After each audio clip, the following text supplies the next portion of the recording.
In this video, I'm going to be talking about language development in infants. And so there is going to be a fair amount of information I provide.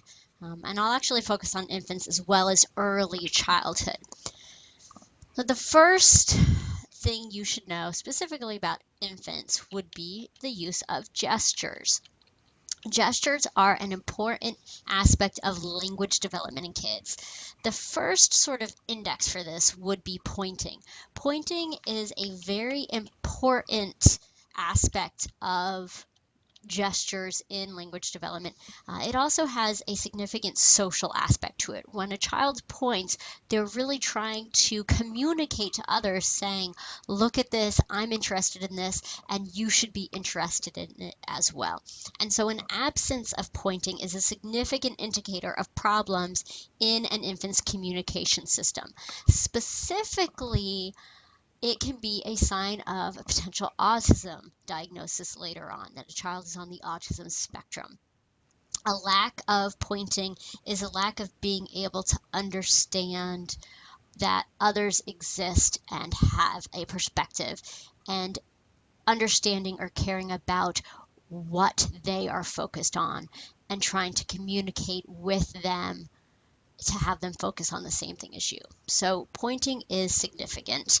Another important aspect is what we call visual gestural signs. This is a fancy way of saying baby sign language. And baby sign language, baby signing, can actually be a very good way to encourage language development in infants. You don't have to use American Sign Language. You can use any signs you want. Most of the time, if parents are going to use this, they start giving signs at about 10 months of age, and children can start signing back somewhere around 11 to 12 months of age. You don't use grammar, you just use individual isolated symbols. And if you end up wanting to do this with your children, I recommend starting with just a few signs for things that the child is regularly going to be exposed to. And then once the child starts signing those back, that's when you can start adding more and more signs for everyday events. So you're not overloading the kid too soon.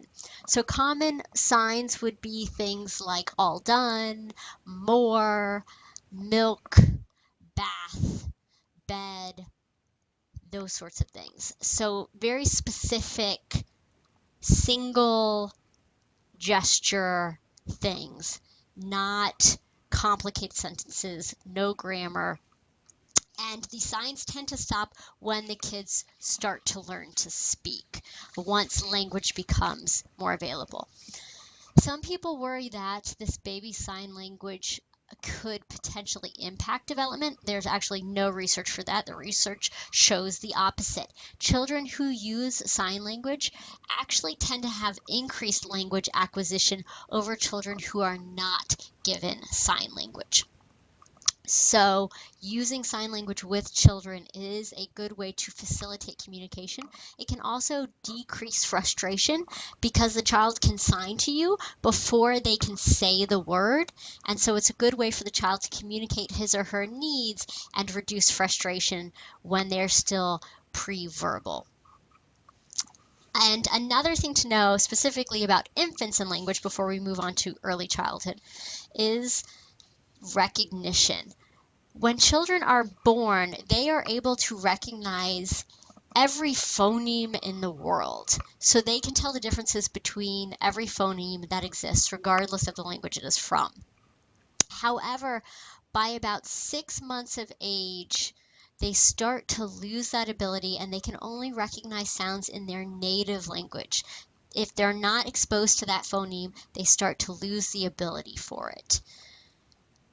The problem with that is if you want the child to learn a second language and you're not starting young enough, they may have an accent because they cannot say or understand the phonemes if the second language has phonemes sounds that they don't have in their original language. So about 6 months of age is when kids start to become constricted by their own culture, by their own native language. And before that, it is much more open. Other signs of this is when children start babbling, just a little after that age, or before that age, is also when you start to hear that the babies babble with an accent. So babies babble using the phonemes of their native language, not of phonemes that don't exist in their language. So that's it for language and the importance of gestures and pointing. In infants, the other thing to know is early childhood and how kids gain language that way. Specifically, I am going to talk about what is called fast mapping. And fast mapping is when kids use context to get clues to the meaning of unfamiliar. Basically, if the parent is talking about the spatula in the kitchen, the kid says, "Hey, my parent is holding this weird object and she's in the kitchen. What she's holding must be the spatula and it must somehow be related to cooking." That is fast mapping.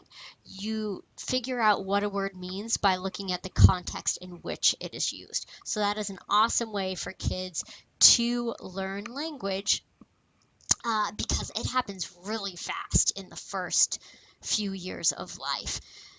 By about, or between 18 months and 6 years, kids can be learning a new word every waking hour. So by the time a kid enters first grade, their vocabulary is up to 14,000 words. They are doing a lot of learning. A couple things that can impact this. One would be the socioeconomic status of the kid. One way that can play a part, so socioeconomic status can affect language development, is the fact that parents from lower socioeconomic status tend to speak less to their children than parents from a higher socioeconomic status. And not talking to your kid is going to make it difficult for that child to learn language. So there is a positive correlation with your child's vocabulary and how much you speak to them. And there's also a correlation, a positive correlation between economic level and how much you speak to your child. So speaking to your child, how much the mother speaks to the child is significantly correlated with the vocabulary of the child. And the maternal language and literacy skills are also positively correlated with the vocabulary development in the child. So several factors that connect with it. Socioeconomic status. The higher the kid's vocabulary. The mother's vocabulary skills and literacy skills positively correlated. The more the mother knows, the more the kid ends up learning. Another component of this is the gestures, how much the mom uses gestures with the child. So the more the mom is gesturing, the more the vocabulary of the kid as well. So there are things you can do to help with your child's vocabulary. Well, you have a little less to say about your economic level, but speak to your kid often, and most of the research is with moms just because they tend to be primary caregivers. Dads can count too. And use a lot of gestures with your kids. Point to things. Use your hands as well. Those are some of the things to know about language development in infancy and early childhood.